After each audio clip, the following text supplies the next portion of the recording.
안녕하십니까, 조루입니다. 일단 오늘 주제는 중소기업 판별 방법 3가지.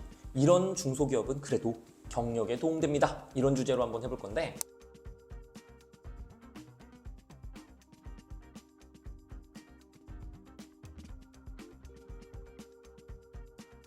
오늘 조론님이 이 주제 꼭 하고 싶다고 하셨잖아요. 왜 이 주제를 선택하신 거예요?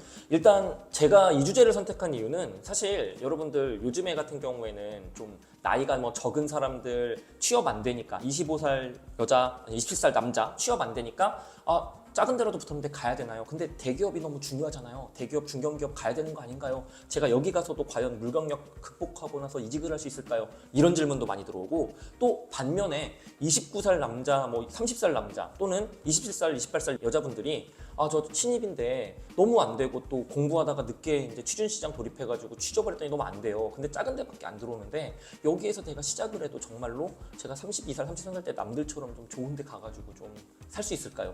이런 양극의 나이대에서 질문들이 되게 많이 들어와요. 이게 앞선 그 영상에서 말씀드린 게 뭐냐면, 어떤 회사에 가든 2, 3년은 버티라고 말씀드렸잖아요. 근데 그럼에도 불구하고 2, 3년을 버텨서는 안 될 회사도 있고, 2, 3년을 버티기만 하면 경력에 도움될 회사가 있기 때문에 제가 그 후자인 도움될 회사를 좀 말씀드리기 위해서 이 주제를 잡았다고 생각해 주시면 될 것 같습니다.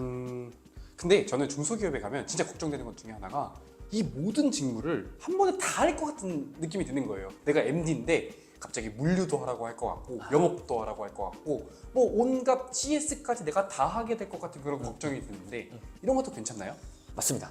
사실 이제 여러분들이 제일 걱정하는 게 그 물경력인데, 저도 그래서 최소한의 그 룰은 있어야 한다고 봐요. 그 회사 내에. 그래서 여러분이 그 회사를 판단할 때 업무 아레날이 이 정도로 주어지면은 가도 됩니다. 뭐냐면은 원래 중소는 직무 없이 이것저것 잡다하게 다 해야 되거든요. 그런데 그럼에도 불구하고 경영 지원이라고 포함되는 스태프, 예를 들면 재무, 인사, 총무, 기획, 이런 쪽 업무랑, 작은 데는요 영업 마케팅만 하는 게 아니라 구매 물류도 같이 붙어요. 상관없는데 영업 마케팅, 구매 물류까지 붙는 이쪽 라인, 마지막 하나가 이제 여러분들 이공계 쪽 연구, 기술, 생산 같은 라인, 이 3개는 완벽히 분할되어 있는 회사 가셔야 돼요. 만약에 여러분이 너무 작은 회사에서 이게 중구난 방식으로 내가 영업도 하다가 회계도 합니다, 이런 데는 도망치셔야 됩니다. 왜냐하면 말 그대로 2, 3년을 했을 때 경력기술 썼을 때 여러분이 만족할 만한 경력기술서를 못 얻으실 확률이 굉장히 높아요.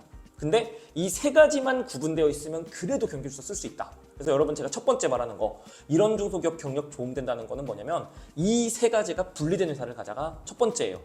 자, 특히 완전 단순 업무라고 좀 생각되는 엑셀만 계속 만진다던가 CS 제품 포장만 계속 해야 된다던가 이렇게 반복되는 업무만 하는 거는 피하는 게 맞고요.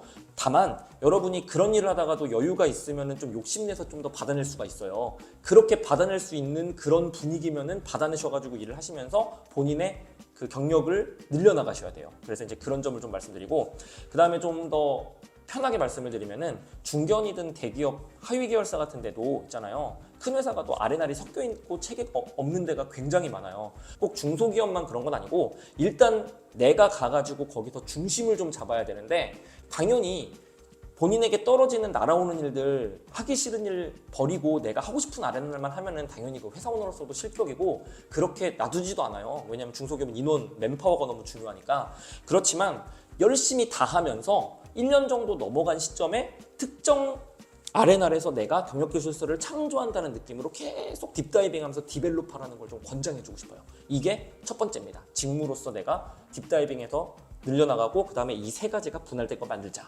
그러면 조론님은 이런 회사는 좀 피해라, 이런 거 좀 알아보고 싶은데 너무 거르기가 힘들어요. 우리가 소위 말하는 조쏘 거르는 방법 좀 알려주세요. 좋아요. 이제 그러면은 이런 중소기업은 경력에 도움됩니다가 아니라 이런 중소기업은 피해야 합니다. 두 번째는 그런 느낌인데, 일단은 제가 좀 고민하는 건 2가지예요.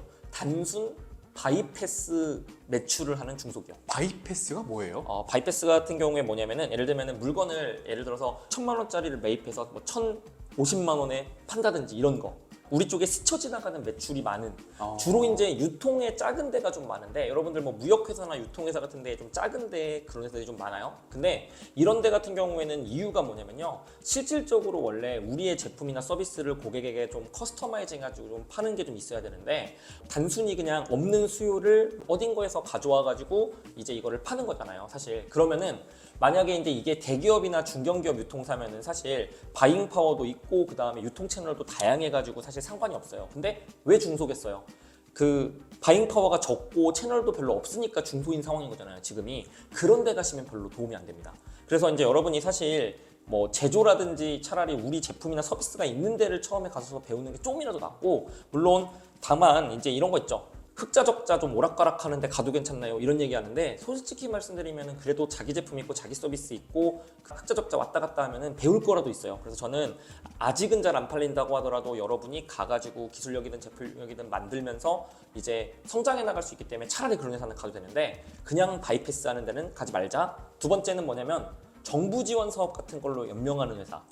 이거는 그럼 어떻게 봐야 되냐면, 사실 IS 보시면 매출의 구성에 제품 이런 게 있고 상품 이게 있어요. 아까 전에 바이패스 매출이 상품 매출만 많은 데거든요. 그게 아니라 세 번째가 용역 매출이라는 게 있는데, 이 용역 매출에 매출이 잔뜩 꽂혀 있으면 대부분 정부 지원 사업일 가능성이 꽤 높아요. 물론 산업군마다 좀 다릅니다만.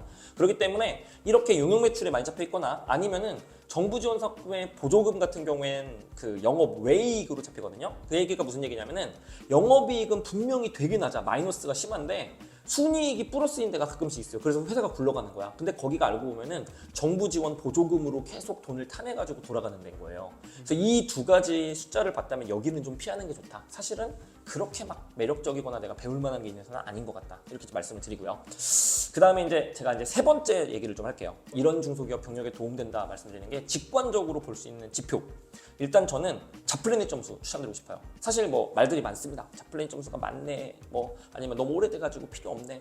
제가 이런 사항은 나중에 잡플래닛 관련된 제대로 된 그 영상으로 말씀을 드릴 건데, 잡플래닛 점수 보는 법은 알려드릴 건데, 일단은 여러분이 중소기업을 만났다, 내가 이제 면접을 보고 그 다음에 거기 가야 된다 그러면 잡플래닛 점수 제 생각에는 2.5점 정도 이상, 2.4, 2.5 정도 이상 되는 데는 그래도 일단은 가가지고 내가 좀 뭔가 할 일이 좀 있을 수도 있고, 그 다음에 중요한 거 내가 멘탈 안 털리고 2, 3년을 버틸 수 있는 데라 생각하시고 가셔야 돼요. 제가 이 세 번째 같은 경우에는 경력에 도움된다 개념도 개념이지만 여러분이 2, 3년을 버텨야 되기 때문에 제가 이제 드리는 말씀입니다. 여러분 솔직히 잡플래닛 점수 과학 맞거든요. 1.9점, 1.7점 이런 데 가면요 3년은커녕 6개월도 못 버티고 나와가지고 중고 신입으로 돌아갑니다.